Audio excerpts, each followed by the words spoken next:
My name is Sam Francois. Today, I'm going to talk about the communication process.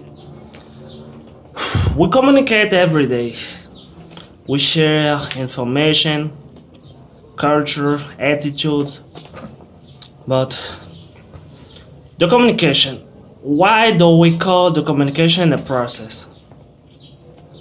The communication is defined as is the process of sending and receiving messages in order to share meanings. A process is a series of action and steps taken in order to achieve a particular end.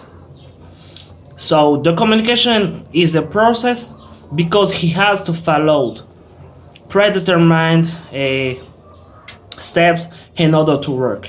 We call those steps also the component of the communication. They are eight: the sender, encode, the channel, also medium, receiver, decode, a feedback, noise. The last one, noise. The sender.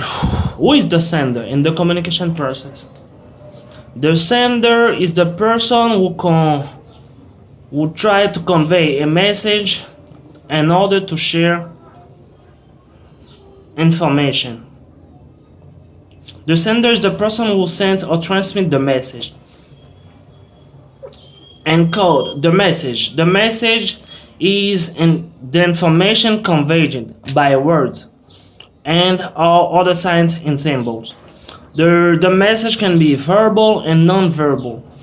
We talk about verbal a message when verbal message is spoken message. It rely on words. Non-verbal message is this expressing without words. It rely on the use of body language, body movement, and facial expressions. Encoding. The encoding of a message is to put the message together. Is the production of the message.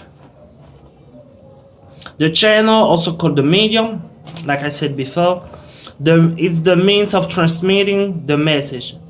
What does that mean? The means. The channels determines how the message will be sent. It can be oral speaking, phone, what next? On TV or radio, everything. They are channels. The receiver is the person who receives the message or for whom the message is meant for. Decoding is of a message is how an audience member try to understand and interpret the message. Is the receiver who is responsible to decode the message. Feedback is when we see feedback, return. Feedback is return of information. Feedback is the process of ensuring that the receiver has received the message in the same sense as the sender meant it. The last one, noise. Noise is anything complicating a message being sent or received. Anything. For example, if we are in a restaurant, public noise, call, everything that interrupts the communication. They are all the components that in turn that are responsible of the communication. Thank you.